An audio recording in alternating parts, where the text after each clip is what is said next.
Доброго дня, Good afternoon, dear colleagues and dear guests. We start presentation of our research about environment of Crimea, changes and losses during occupation. Before the start of presentation, I would like to say about some organizational issues. First of all, we have broadcasting, live broadcasting that is ongoing on our official Facebook page of CrimeaSOS. Now it is done through Ukraine Crisis Media Center, and we are grateful for giving us this opportunity to hold this presentation today. Also, you may ask questions, and I will be able to provide these questions to our speakers. This research and link to research will be in the first comment on the presentation, and after presentation it will be published on our website. So now we go back to our presentation of our research. It consists of several parts and the reason why we did it. So this is the result of our ambitious work. We would like to speak about the situation that is now in Crimea, what the consequences are, and what threats may appear in the future. Today we present the first part of our research that is dedicated to the destruction of wildlife. Also, we have second part. This is about depletion of natural resources. It will be presented later on, and it will be also of interest. At the start of our research, we wanted to tell about the negative changes that happened in the result of decisions or inaction of bodies of the Russian Federation and occupation authorities, and what norms of the international law they violated. And also we want to speak about the reasons why environmental situation decreased in Crimea. So this is militarization, large-scale construction, Kerch bridge construction, and the appearance of the new sources of pollution. And during today's discussion, we have authors of this research and experts. The first expert is Oleksiy Vasyliuk, expert on ecology, and he will present the first part of today's event. And also Olena Kravchenko, executive director of Environment People Law NGO and analyst of our organization, Yevhen Yaroshenko. I'm Olga Kurishko, and I'm coordinator of legal department of CrimeaSOS, and I will moderate today's discussion, and I hope it will be of interest and it will be useful. Now we go to the first part of today's presentation. This is about destruction of wild nature in Crimea, and I give the floor to Oleksiy, who is one of the authors of this research. Good afternoon, I'm Oleksiy Vasyliuk, and I had an honor to participate in this research, not only in this part, but also the part that will be presented later on. Before speaking about presentation, I will show some pictures, and I would like also to tell you some overall conclusions.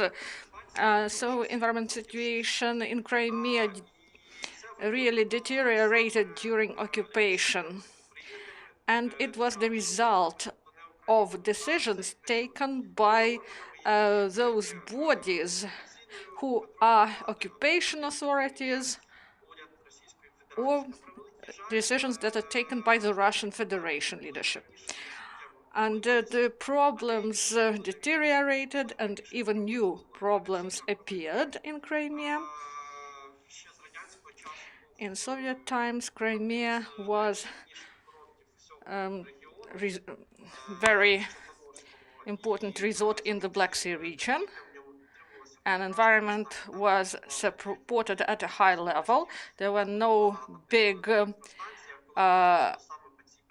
industrial enterprises, and nuclear power plants were absent, and forests were not cut.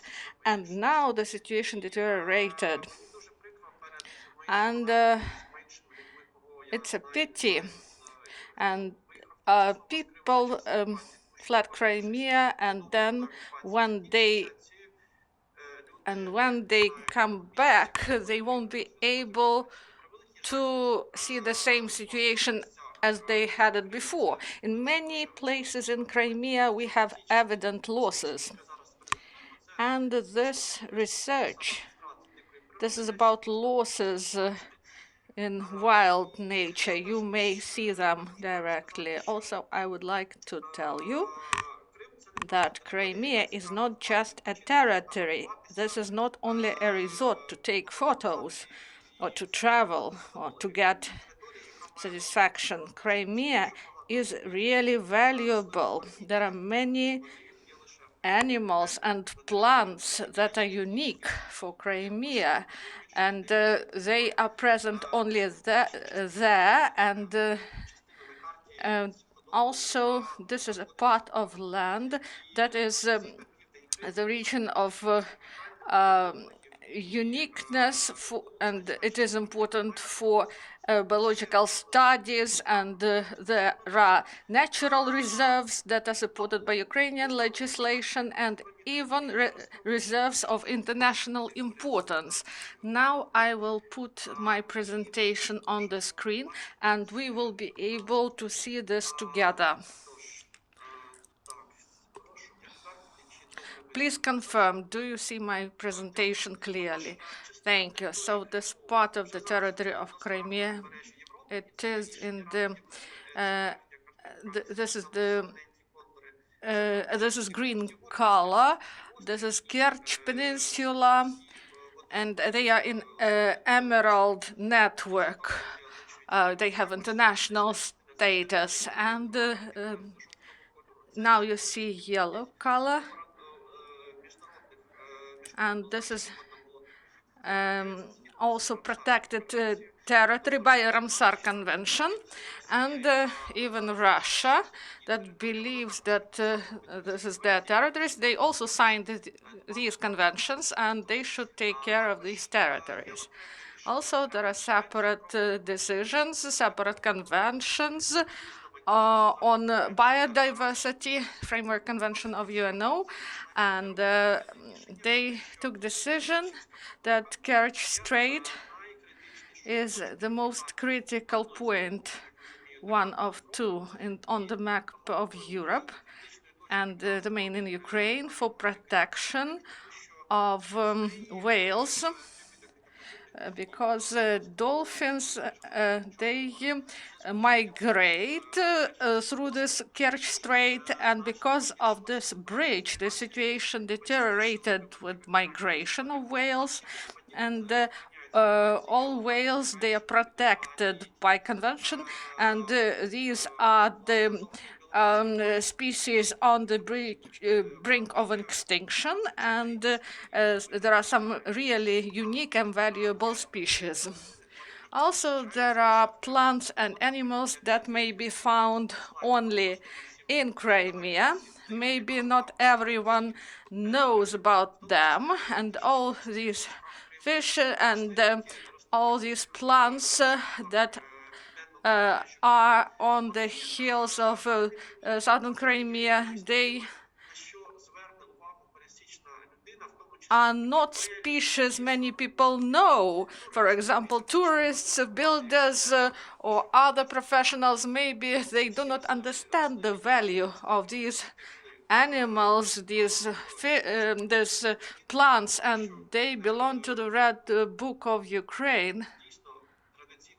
And traditionally, Ukraine studied the nature in Crimea. In the Red Book of the Russian Federation, they are missing. They didn't have them before, and they do not protect these species. No one pays attention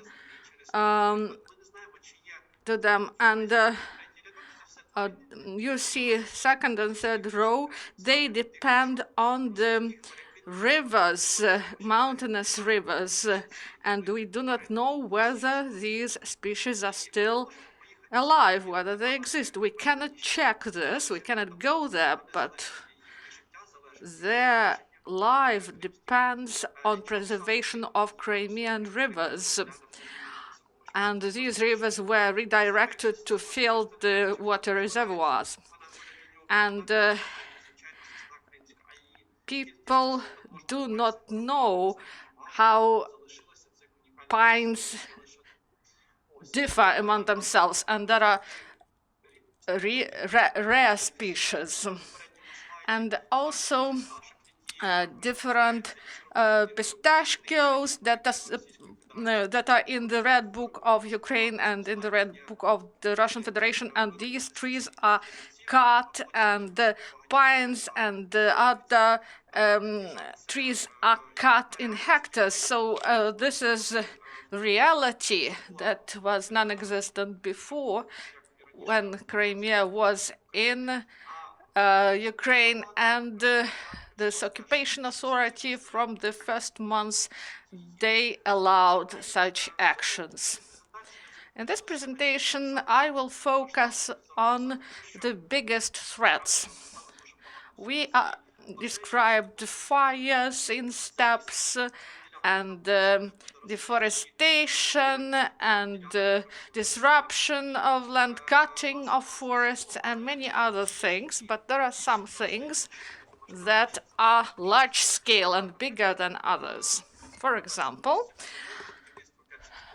this is Kerch Bridge construction and Tavrida highway construction. You see in the middle of the slide, you see the small area, and they started to construct a bridge.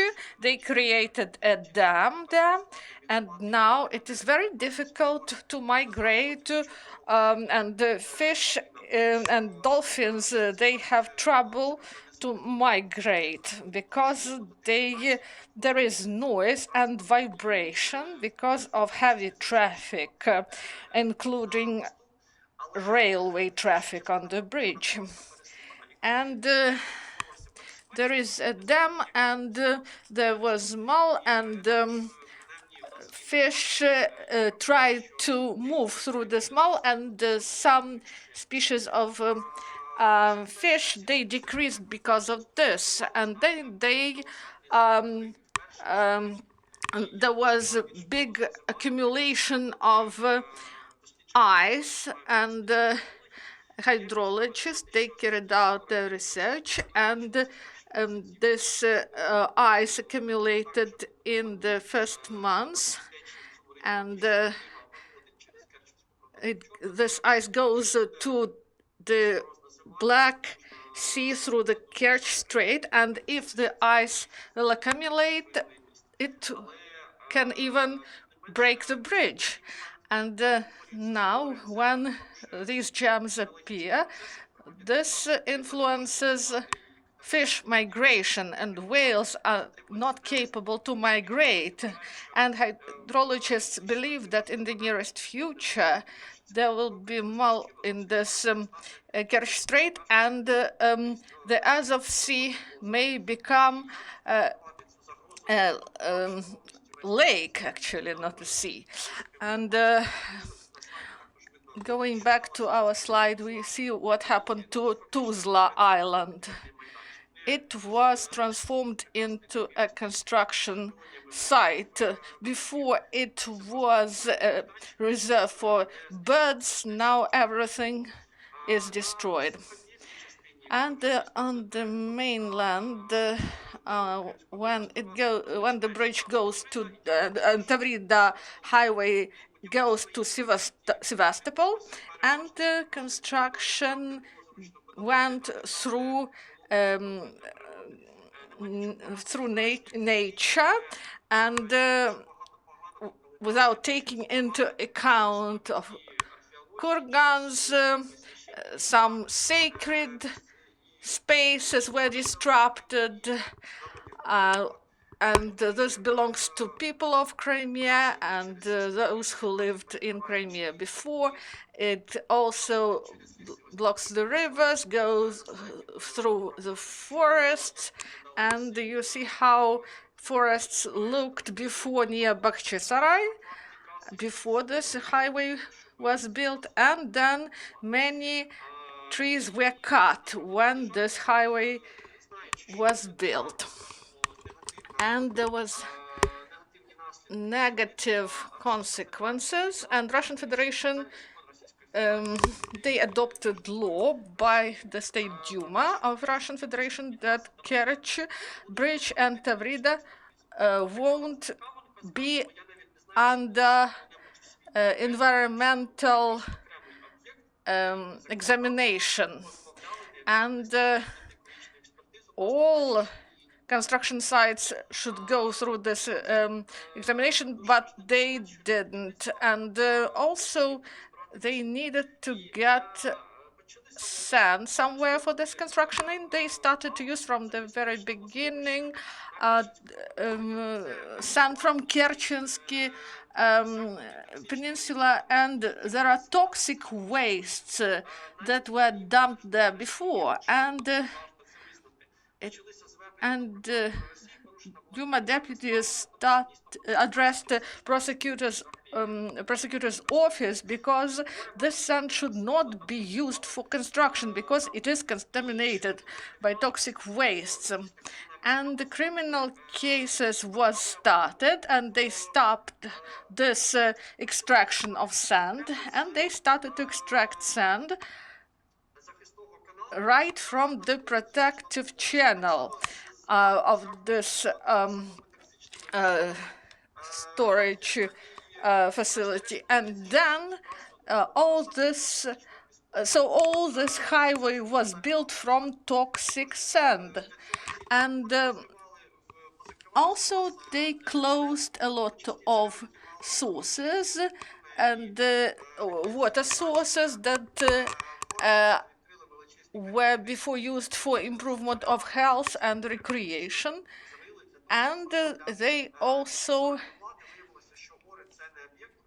dismantled some mountains. They decided to use them for construction, and also Takarska Strait, to the left you may see this. They also used it for sand. Now it was disrupted by the sea because they extracted sand from there. So this geographic object disappeared because they needed the sand for construction of Tavrida highway. And also we believe that those people who were involved in construction, they were those who also carried out illegal works in Donbass because they used the same methods, and they just ruin the nature as they did in Donbass. And this created the same situation in Kerch like it did in Donbass. The next big threat to Crimean environment is militarization. That red zones, they show the areas which are constantly, permanently closed for access, and as far as we know, they are territorial waters of Ukraine, legally, lawfully, but Russia had turned it for the fields for military exercises and limits access to them under pretext of military exercises. These pictures were taken from the official website of the Russian Ministry of Defense. They provide pictures from those military exercises, and you clearly see that all the churches, they explode in the sea, in the waters. You can imagine what's going on in the sea. This is similar to that criminal way of fishing, when you simply throw a bomb or grenade into a water or dynamite, and it explodes, and everything which is alive, all the life around you dies. These are pictures from the Crimean Reserve. This is one of the biggest population in the world of the wild tulip species. Actually, all the tulips around the world, they originate from these very tulips, which were exported to Europe in the late Middle Ages, and were cultivated in many gardens. Only those tulips which were extinguished totally, they amount to 56 billion hryvnia, the damage of that extinction. And so the biggest problem are military exercises. They totally damaged the birds, which are in our red book of species, so to say. And before the occupation, the ornithologists registered just between 20 and 40 birds, of which species out of that they have almost extincted, and you can imagine that perhaps now they do not exist anymore. Then the majority of grass in the fields of military exercises are almost burned. This is due to the discharge of sulfur dioxide, which appears when the shells are exploded, and in the that compounds of sulfur, they after explosions, they fall down on the earth, and this is actually a sort of sulfur acid which burns out the entire land, and there could be no grass afterwards. We never had such military actions in Crimea. And now 35 hectares in only one place are burnt with this acid precipitations. When we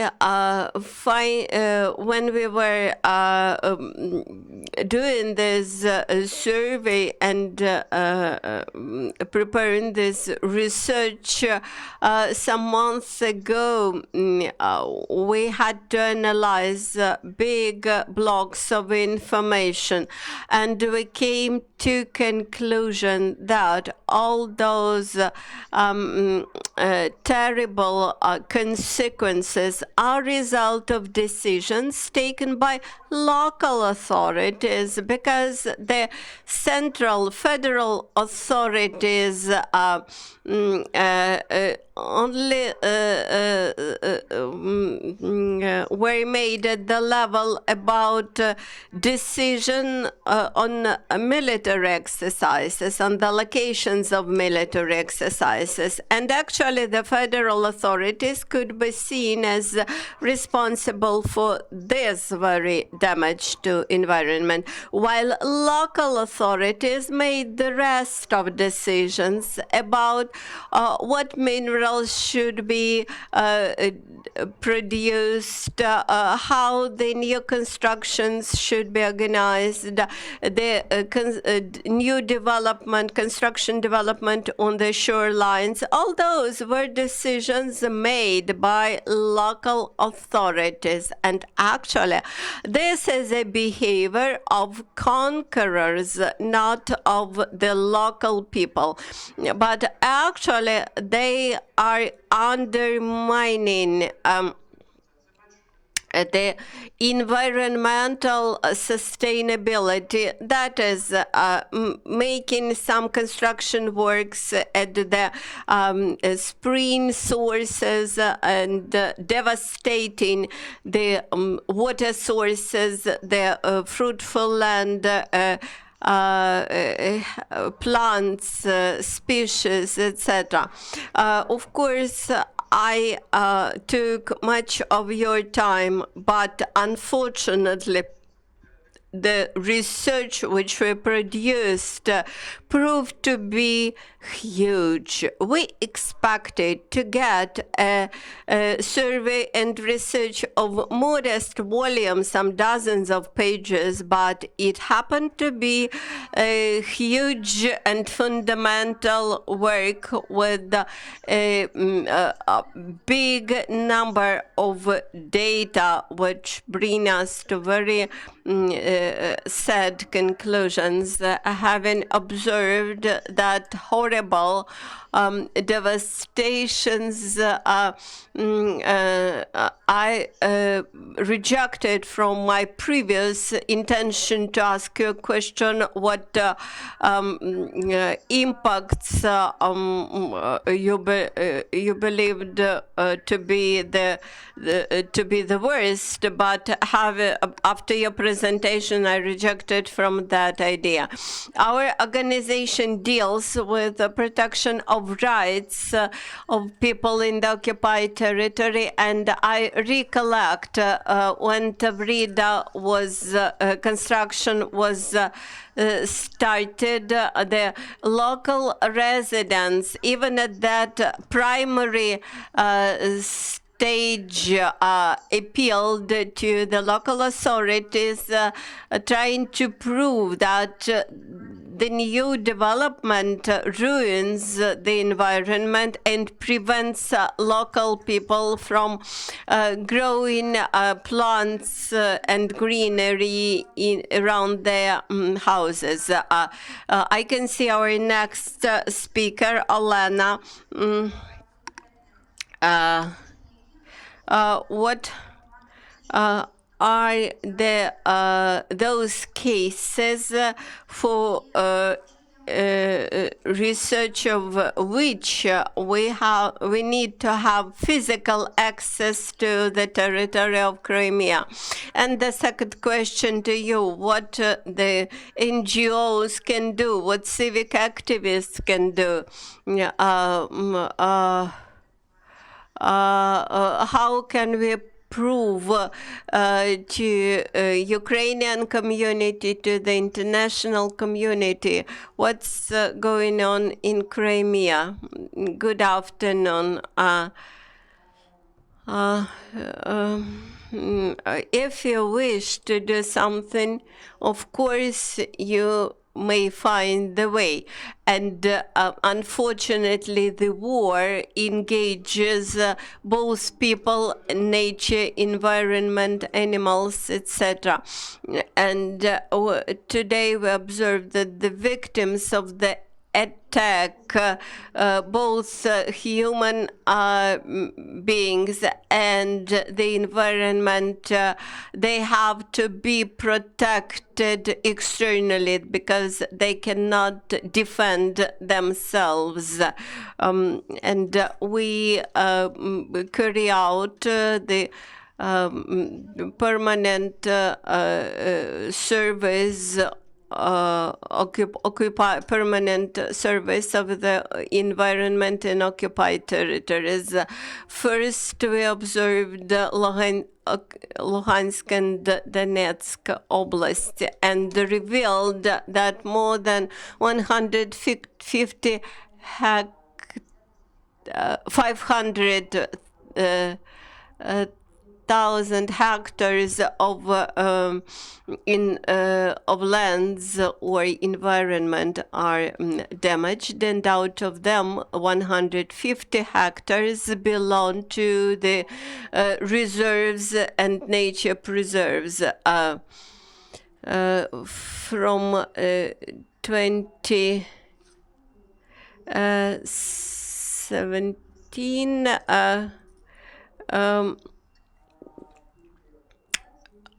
more than 100 environmental objects designed for protection were established, and now 40 out of them are in occupied Donetsk and Luhansk territories, and they are destroyed. We definitely know that due to the combat activities in the adjacent areas, the areas which remain under control of Ukrainian government, they suffered much because of the warfare, and we found out that even water sources were damaged.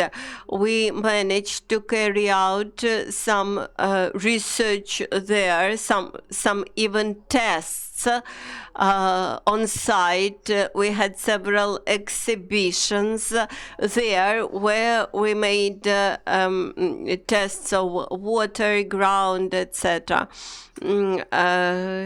Our survey, which was called the War and Environment, had registered all those grave cases of damaged environment and also reflected the dramatic situation there. And no rehabilitation activities were carried out. As for Luhansk Oblast, it was in the past, it was one of the richest regions in natural preserves and natural environmental reserve territories, which comprised huge territories up to 90,000 hectares of wild nature. They have now 79 objects of natural reserves to be protected are now in the occupied territory. This amounts to almost 100,000 hectares.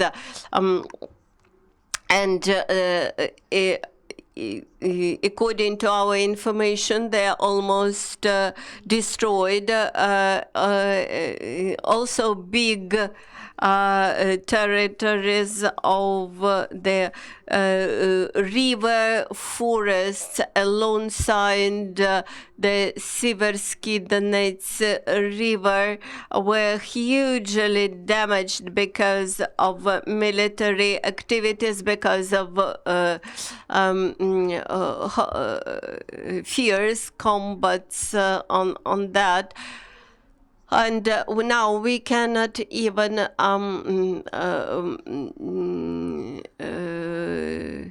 observe them, we cannot explore them and understand what is the situation.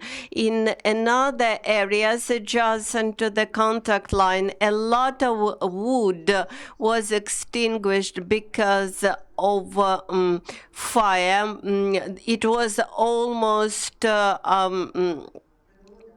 firewall created in course of fierce combat, and that firewall allowed Ukrainian troops to retreat in the most dramatic situations during warfare. But unfortunately, all that, of course, it damaged the environment, and wildlife suffered the most.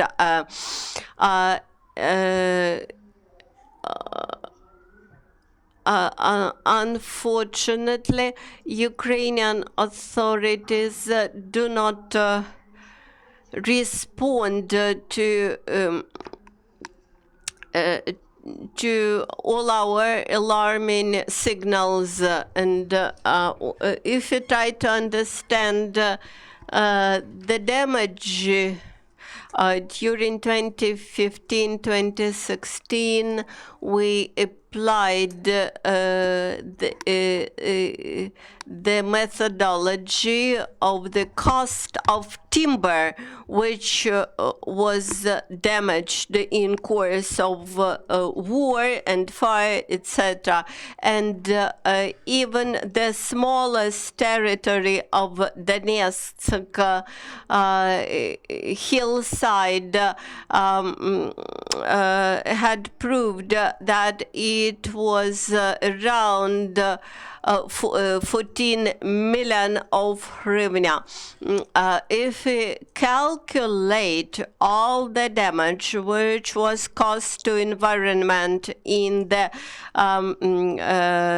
occupied areas and along the contact line, that damage may amount that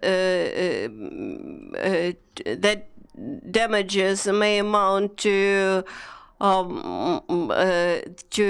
millions, and not hryvnia but dollars. And this message should be clearly directed to Ukrainian authorities. And I believe that the Ministry of the Environment, Ministry of Defense, and Ministry of the Foreign Affairs have to establish joint interagency working groups, including experts from the local, from NGOs, from civil society organizations, which had a huge experience in assessment and evaluation what's going on site, what are the damages, and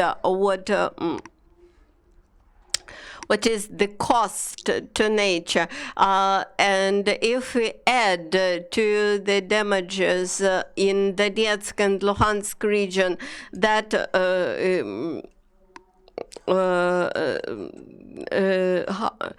harm to environment which was done in Crimea, the damages will be huge, and we have to collect, systematize those data and prepare them for application to the international courts.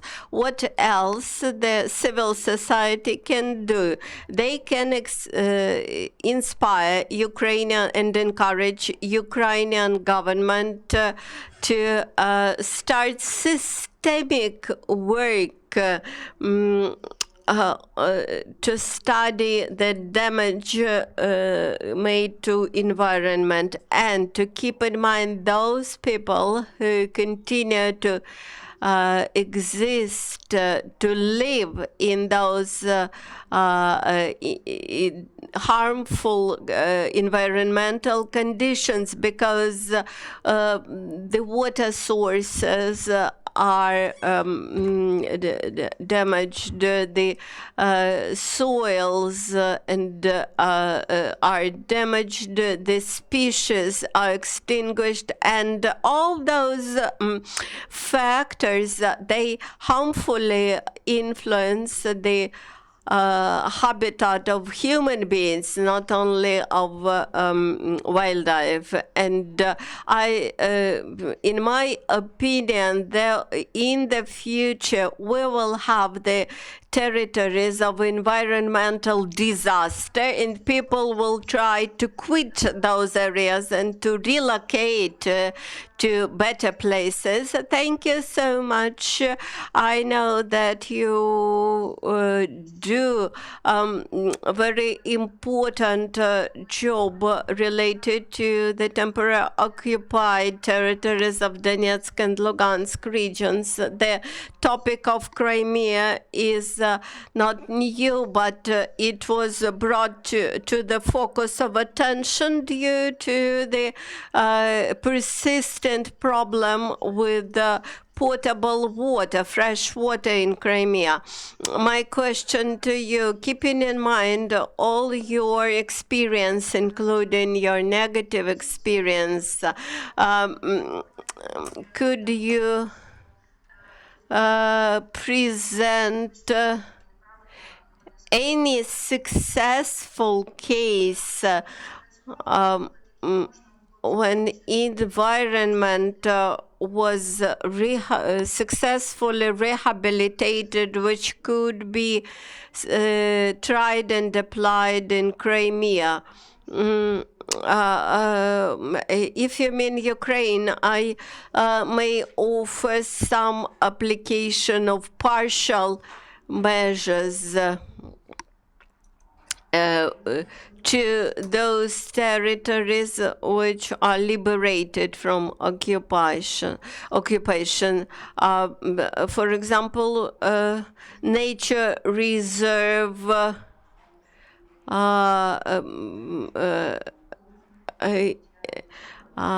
Ridna flora,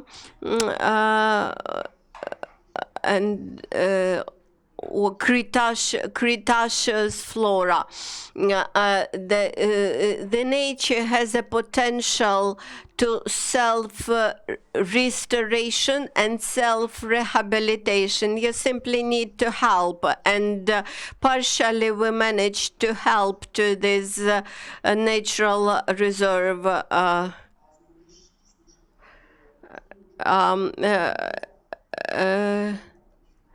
And Oleksiy is more familiar about Pluty, another natural reserve, which were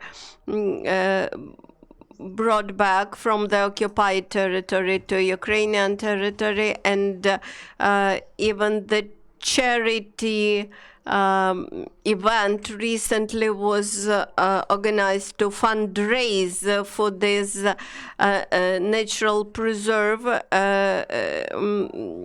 to rehabilitate it, and civil society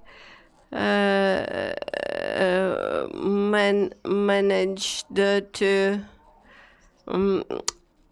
draw attention of broad public and the ministry, which rarely happens, and they managed to restore the premises for administration, and now they have started the rehabilitation works in Metida. These are very small cases, but they only prove that the warmth of human heart may do much. This constructive work aimed at rehabilitation, renovation of those territories undertaken jointly by broad public, by civil society and the Ministry of Environment, which has resources to invest into that work, that could bring good results.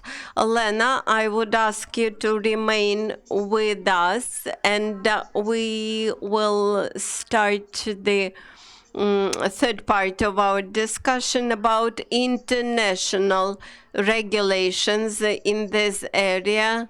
And I'm happy to introduce Yevhen Yaroshenko, an analyst from our organization.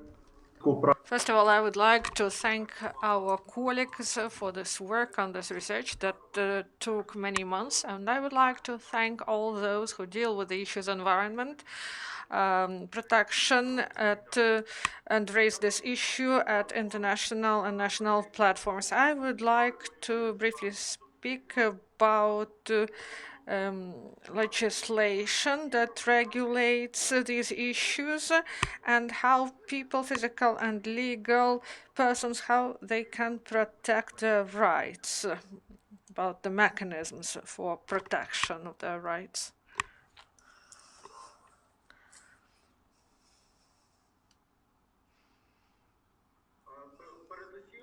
First of all, about geographical objects and legal regulations.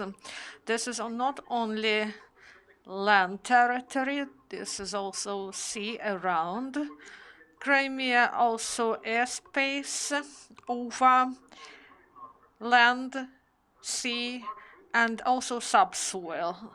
This is envisaged by law on provision of rights and freedoms for these territories.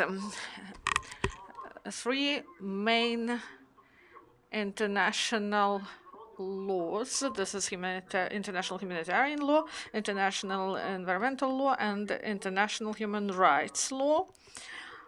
Also, criminal law in the context of war crimes if they are directed against the environment, and also international maritime law and international environmental law. Let's start with international humanitarian law. Occupation of Crimea, even if it doesn't involve armed conflict, it is considered as international conflict, and Russia has obligations in accordance with the international humanitarian law. This is fourth Hague Convention, Geneva Convention, additional Protocol 1 to Geneva Convention, and other international human rights law. International humanitarian law has some norms concerning environment. For example, the use of measures that influence environment, but the threshold is not established.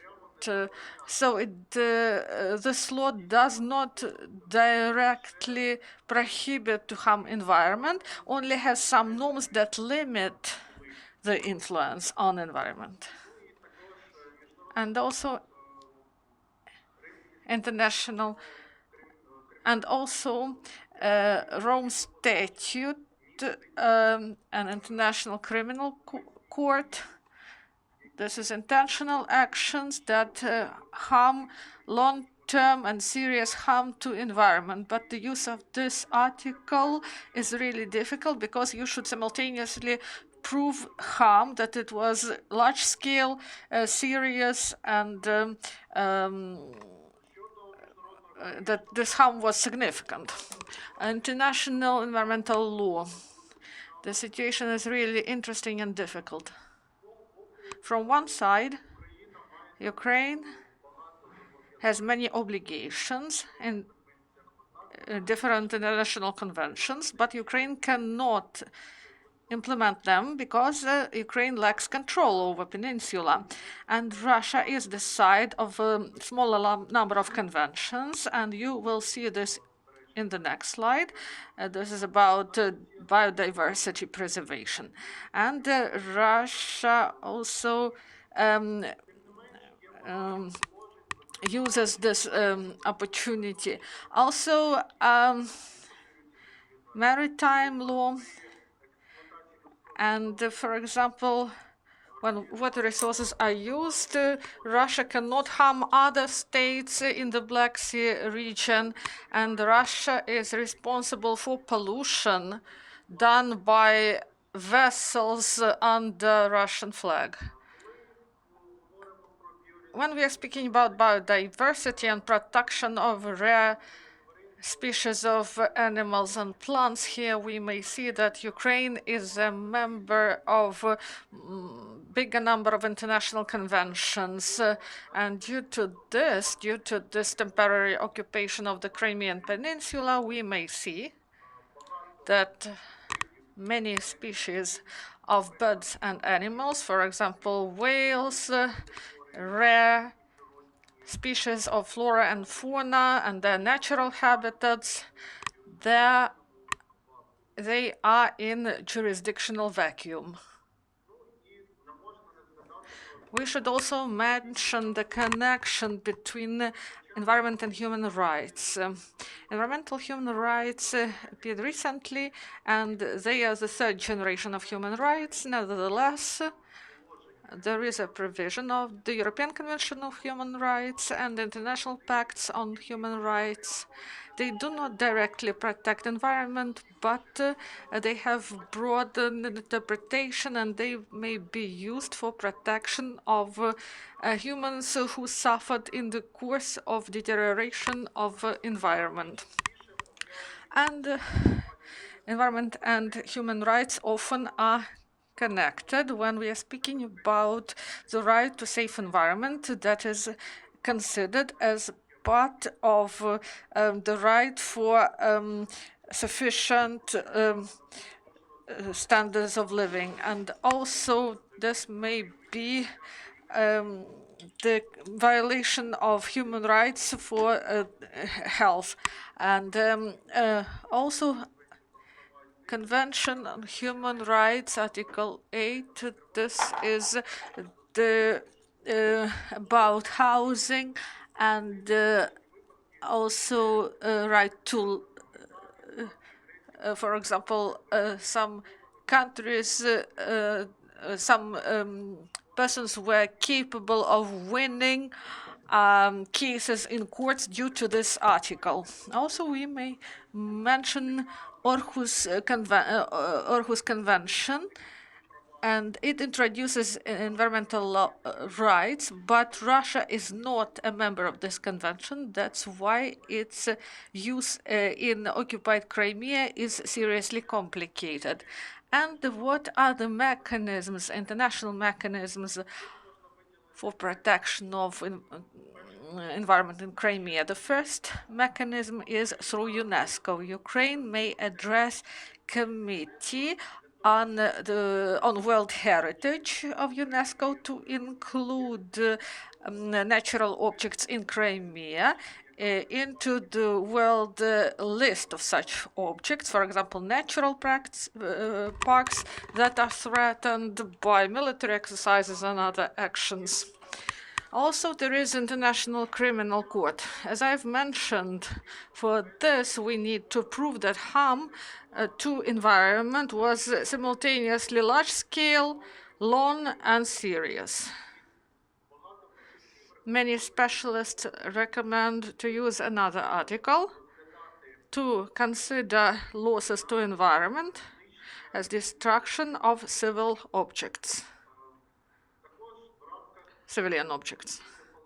Also, permanent chamber of tertiary court, and this is about violation of Convention on Maritime Law. One of the episodes is about pollution of the Azov Sea and the Kerch Strait because of illegal construction of the bridge.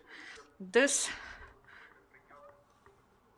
court, they believe that this case may be heard by court. And also, one more mechanism is European Court of Human Rights. Individual citizens may address this court, and also Ukraine as a country may also provide an interstate complaint. And at the start of the year, this case was considered as that may be considered by the court. And also committee, UNO Committee on Human Rights, they provide recommendations, and they do not provide compensation as, for example, ECHR, but they may provide recommendations to restore violated rights of physical and legal persons. And you cannot appeal at the same time to you may appeal to UNO and to European Court on Human Rights. So please stay with us. Please go back to the previous slide. So we've started late. That's why we have 4 more minutes. We have several questions. You've answered the first question. The question was like this: what are the instruments for influence what instruments may be used now and after occupation is over? And we see that there are opportunities to reinforce pressure, to increase it, and to say about what happened and what will be the consequences. And we as NGOs who deal with occupied territories and who deal with environment protection, I know that these environmental issues was not raised in complaints of Ukraine against Russia, but maybe I'm wrong. Maybe there were such cases. Please correct me. Partly environmental issues were considered in maritime case. For example, as it was noted by my colleague, the construction of Kerch Bridge threatened lives of many dolphins in the area. That's why in several years there are all grounds to believe that this decision will be to the benefit of Ukraine. In ECHR, they do not consider the episodes concerning environmental losses, but the Ministry of Justice, they may think about this to include complaints to interstate complaints. They may include the episodes such as catastrophe in the Crimea Titan. They may use Article 8 of the Convention. Also about persecution of criminals who committed crimes against the environment. It is difficult to prove that the crimes committed and pollution of environment, that they are under jurisdiction of International Criminal Court. It is difficult to prove, and we should organize special expert discussion in order to prove that cutting of trees and construction in the parks, these are intentional actions to destroy parks or reserves as civilian objects. Thank you. This is really interesting issue, and we will document these violations in the sphere of environment and occupied territory of Crimea. Also, about preparation of complaints, whether CrimeaSOS NGO will join the compilation for of such complaints. So we believe that our experts, our friends, they join this sphere of work, and we have plans to hand over records concerning violations in Crimea. We will hand them over to the state bodies of power. And also, we should provide materials concerning ecological catastrophe that was mentioned by Yevgeny. One more question about dolphins. I provided it to Oleksiy. Please tell us whether it was studied, this issue concerning dolphins, because people say that some dead dolphins were found on land and in the sea. Thank you for this question. The answer is one. We didn't carry such research in the territory of Crimea.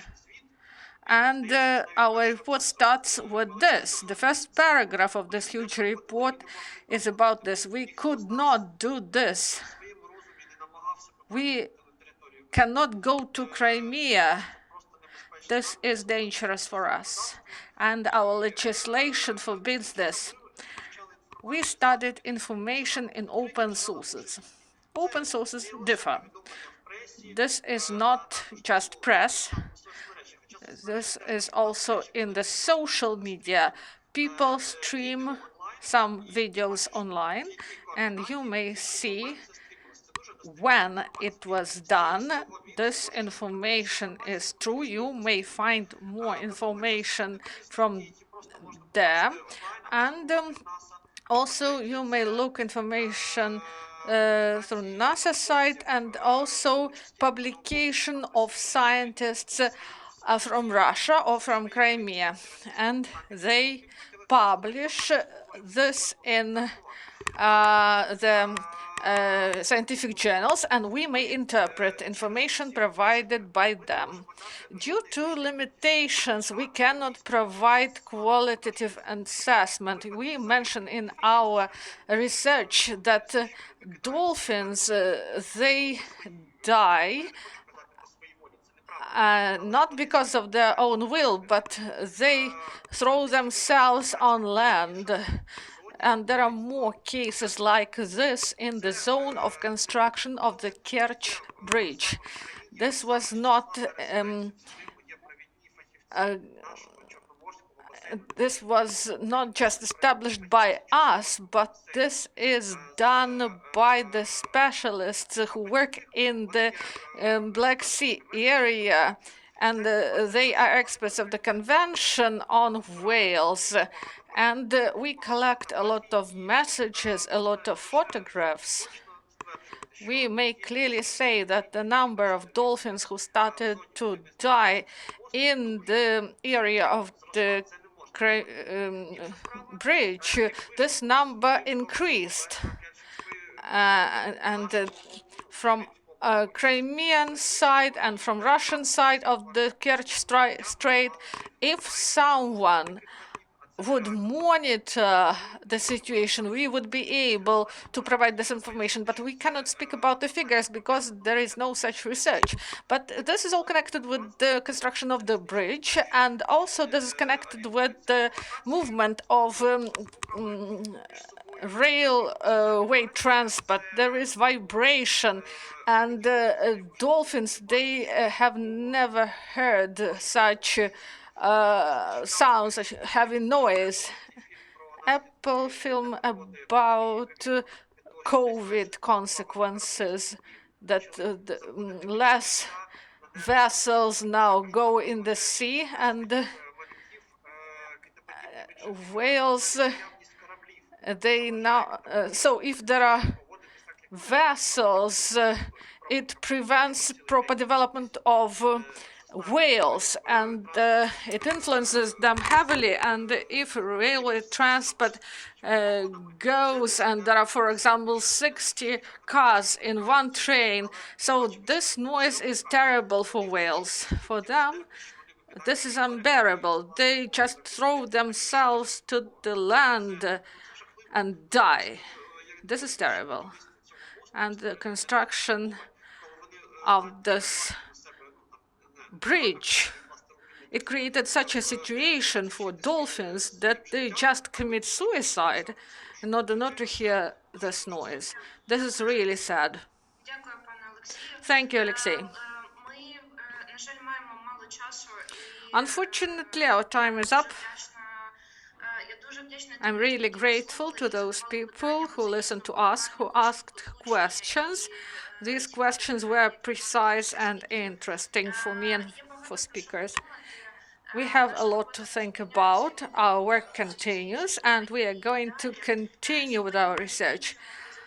Today we end the presentation of the first part of our big research on environment, and it is called Environment in Crimea, Changes and Losses During Occupation. Dear colleague, thank you very much for participation. We wish you to have a nice day. Till the next time.